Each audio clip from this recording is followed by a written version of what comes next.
I think if I hear you call me Becky one more time, six-pack, I'm gonna pop your tops. All 6 of them.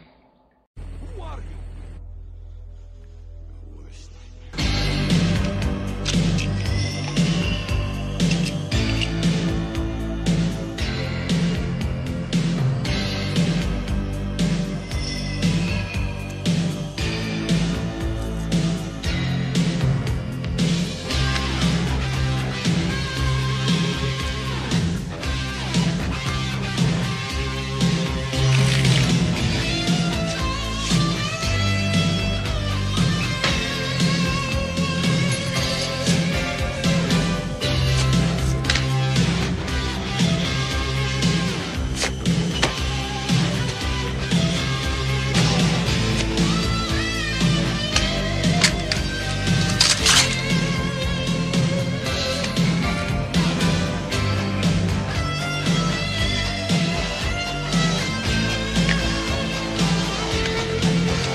The new batch. And here's someone very special to tell you all about it.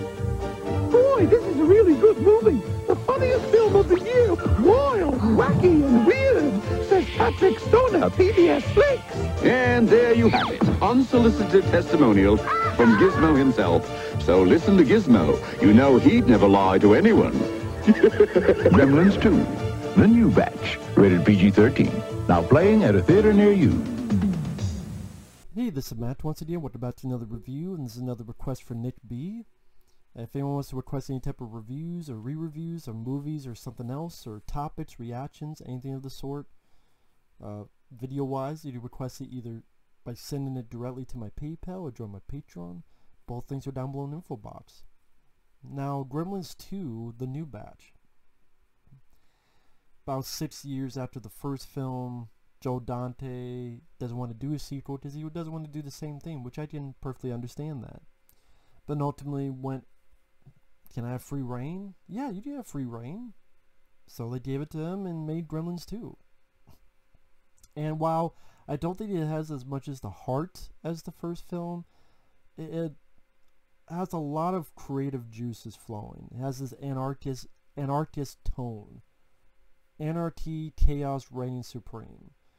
I mean, it starts with a Bugs Bunny Daffy Duck cartoon, and that gets into sort of that Looney Tunes, what's going to happen next vibe to it. Breaking the rules, so to speak.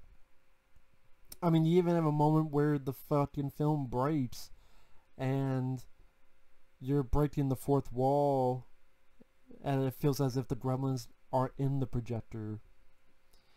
And that's where you get Paul Bartel from Choppymon eating Raoul. You get Hulk Hogan threatening the Gremlins to turn the movie, the film back on. Or if you saw this on VHS and DVD, it was the, I think it was on the DVD. It was on the VHS. I think the DVD was that. It was the John Wayne threatening them, and well, shooting them actually. I thought this sequel did a lot of things right. Number one, it didn't just repeat the first film. Number two, I like the state-of-the-art high-rise building. It's definitely done better here than I saw this one called Home Alone 4, which had a smart house but barely showcased the technology. Here, it showcased the technology, but actually used satire about how you have all the technology that you want, but doesn't mean it'll work all the time, and it could be more of an inconvenience than you think. Like what Zach Galligan, he's sitting in the chair. Where's all the lights? Oh, they think you left, so move around. They think you left, so they cut off to save power. And this building is led by this eccentric billionaire played by John Glover, who runs all these cable channels. And that's another thing, like John Glover's character in many movies would have been the villain, or one of the villains. Would have been the guy like Murray Hamilton in Jaws. We gotta keep quiet. We gotta keep the beaches open. No, that's not the case. John Glover really he is this eccentric billionaire. No, he's an ally, and he is a good guy, and he's eccentric, but he's an actual good guy. That was fun to see. And I thought John Glover did a good job. And John Glover, he's been in The Mouth of Madness, and he got killed by Poison Ivy in Batman and Robin. I would say it's my favorite role he's been in. And the story is that Gizmo is with the old man from the end of the first movie. He passes away. They're demolishing the shop. Gizmo. And by the way, the effects are really fucking improved. Like, the effects in 1984 were pretty good for the time. But this, when you watch them back to back, you see the evolution of the effects where Gizmo looks even more fluid, like more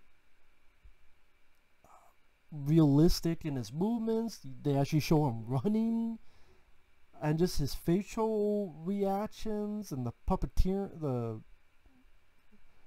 I guess puppeteering would be the right word to use it. That shows how far they went in 6 years. So again, if you think you can't do much in 5-6 years, watch Gremlins and watch Gremlins 2 and take note of Gizmo, and you see such an evolution of the two that is pretty startling in a good way. But he's picked up, and that's another thing before I go on. The fact that Gizmo watches Rambo First Blood Part 2 and then does the Rambo thing, yeah, I'm a sucker for that. I mean, I'm a fucking, come on. I'm a sucker. Absolute sucker for that, man. Abso-fucking-lutely. He's watching Rambo 2 to fight a war. Yeah, become war. And then because Jerry Goldsmith did the music for Rambo and Gremlins, he does sort of his own, almost doing Rambo, but not quite, in those moments where he gets the bandana and he makes an arrow out of paper clips, or a bow out of paper clips and an arrow out of pencils, or not really pencils, but I guess he could have, but he does this thing for the fire. I mean, I got a kick out of that. I got a kick out of that as a kid because I love Rambo. I get a kick out of it now. It's Gizmo gets to turn to Rambo. That's fucking badass. What are they gonna do for Gremlins 3? Turn to fucking John Wick? Yeah, I don't know about that. But he gets taken to this laboratory that's also part of this high rise. And just, like I said, you get a lot of the creative juices flowing. All the different types of channels. The archery channel. Robert Prosky, who is in Christine and ICU with Sylvester Stallone. He plays this grandpa, like the grandpa monster type of character. But if he was this late night TV show host, and like, he's a cool character. Diddy Watanabe from 16 Candles, he's in the film. Bubba Smith and Dick Butkus make a cameo, but apparently their dialogue was cut out, so it's just a blink and you miss it. The third kid from Explorers, not River Phoenix and not oh my god, I know his name. Ethan Hawke. Not Ethan Hawke and not River Phoenix, but the third guy, Jason Preston? I forget his name. He has a little cameo as a guy who works at the yogurt stand. Dick Miller returns. It was nice to see him get a bigger role and actually get to kick some gremlin ass. That was cool to see. Christopher Lee being in there as a mad scientist. And then you have the twins that was in Terminator 2. Let's see, you have a lot of fun stuff in this. Breaking the Fourth Wall once again with Leonard Maltin. Does they have a review show on the in the high rise? And Leonard Maltin's reviewing the first Gremlins, which basically goes, so in this universe, was this first Gremlins? Is that based on what happened in the town? Did they make a movie out of that? So, I mean, if you try to think of it that way, it's a bit weird, but it's a fun joke. And he gave a bad review to the first film, so now the Gremlins get their revenge. I thought that was an entertaining joke. The Gremlins themselves have a bit more personality. Like, you have one who's like goofy, I forget the name of it, like Daffy. You have one that looks a little dumb, and you have one that's like another version of Stripe. I think it's called Mohawk in this. And just how much they torture Gizmo once again, so then he gets his revenge. Zad Galligan and Phoebe Cates do come back. It was cool to see them back. I will say one of the few gripes I have with the film, maybe it's not time-wise, but it feels like it's a lot less of those two in it. Especially Zad Galligan.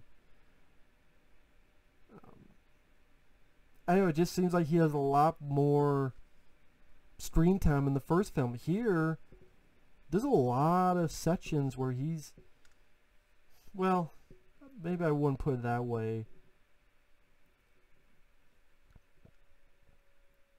I mean, he's in it throughout the film. It just seems as if this feeling, because they have so many other dads, so many different Gremlins, and then when they get to the Christopher Lee's laboratory, all the different Gremlins, like the Bat Gremlin, the Spider Gremlin, the electrical Gremlin, electricity one, the Lady Gremlin.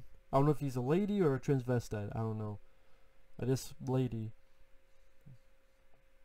Although, if he was a male and turned to a lady, then wouldn't that be transgender? So I guess transgender one. I guess is the best way to put it. Like you have those different things. Dick Miller has a bigger role. You have the stuff with John Glover. Like you have a lot more stuff to play with. So thus that Galligan has a bit less screen time. So I guess I just would have liked a bit more of Zad Galligan. But yeah, the effects are even more top-notch with the Gremlins, whether in the Mogwai form, and like one's getting found in his yogurt, you see the stomach propel up. And this time it's not done by Chris Whale, it's done by Rick Baker. And yeah, Rick Baker did a great job. At first he didn't want to do it. He's like, well, I want to do my own designs, and I have to follow someone else's designs. But like, well, yeah, but you got all these other Gremlins you could create. And I do think Rick Baker did a good job. It says here Rick Baker was also a co-producer. Co-producer. Interesting. I never knew that. He was a co-producer of this. I don't know if I guess maybe because there's so much. At times there are so many of these things. I mean, there's entire shots where it looks like there's 100 of them. But it's probably like, hey, we got this group here of 15 or 20, then have this 15, then you just put it all together. But I mean, oh, of course you have the smart Gremlin voiced by Tony Randall from The Odd Couple, which is interesting. You know, the old show The Odd Couple, Felix. Or, was it Felix? Fuck, I can't remember. Felix under... Yeah, there's Oscar and Felix. So yeah, Felix, Tony Randall. So, and that was cool, and they have a smart Gremlin. That's what I mean. Like, it does stuff that's pretty different. You break into the film, different versions of Gremlins. The Spider Gremlin, that's a really cool, scary design, and Gizmo fighting back like Rambo. I mean, the electrical Gremlin I always thought was a cool look as well, cool design. I love the animation of the electrical Gremlin, and then the fact that you put him on hold and you have that shitty music that tortures him.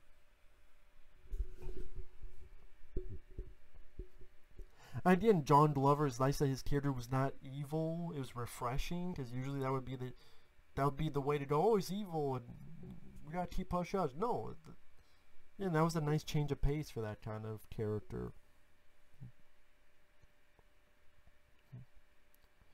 Oh, you also have, oh, what's his name?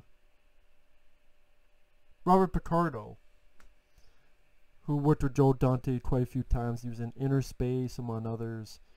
He plays a guy who pretty much gets stalked by the female or transgender gremlin, whatever you want to call it. There's a moment where Phoebe Cates tries to do another speech, but this time about Lincoln's birthday. At least Galligan really, he comes with the plan. He fucks up a lot of gremlins, so if you, I think even Zach Galligan said, well, it makes up for the first film when they only had Gizmo kill Stripe because they cut my part out. But here I did to kill all these gremlins. I will say that's one thing about the release. The first film has some features, but the second film could have a lot more features. There's a commentary track, but that's pretty much it. Maybe some features from back in the day, but a new documentary would have been nice. Interviews with Baker. Hell, even an interview with Leonard Maltin. I mean, but when the film came out, it did not do that well. The film flopped. You know, it came out in a year and a time when you had Dick Tracy and Total Recall and, you know, quite a few other films, and they spent money on this. I mean, at one point I saw there was like $50 million. I mean, they spent a lot more money than the first film, and it did not make that much. Maybe because 6 years is a long time between sequels, and maybe they thought, well, Gremlins 2. But it's a really good sequel. I love how imaginative it is. I love that it, you know, so many people complain about, oh, the sequel's only the same. This didn't do that, and I thought it was refreshing. And yeah, I'll just say it's more about dads. It's more about dads and less about heart. And that's my one critique on it. But the improved effects, Jerry Goldsmith once again doing a good job in the score. Different versions, like the Bat Gremlin that Dick Miller throws into the cement, and again, there's a lot of inventiveness happening in the movie, and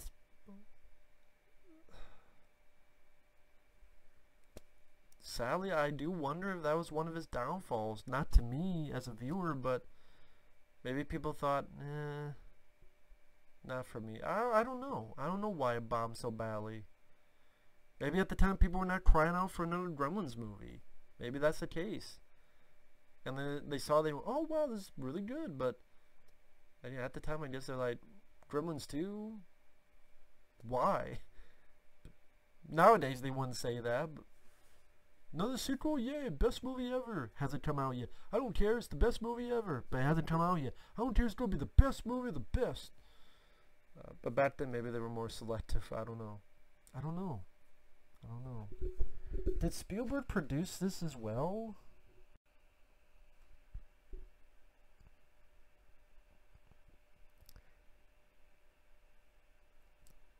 There is no Steven Spielberg Presents. Interesting enough.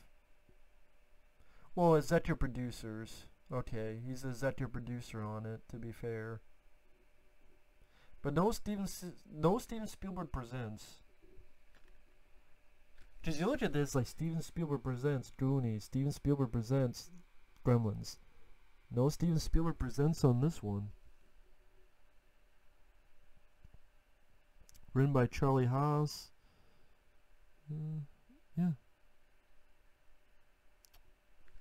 A lot of good stuff in this movie. So, with that said, thanks for watching. Take care, and we will see you guys later.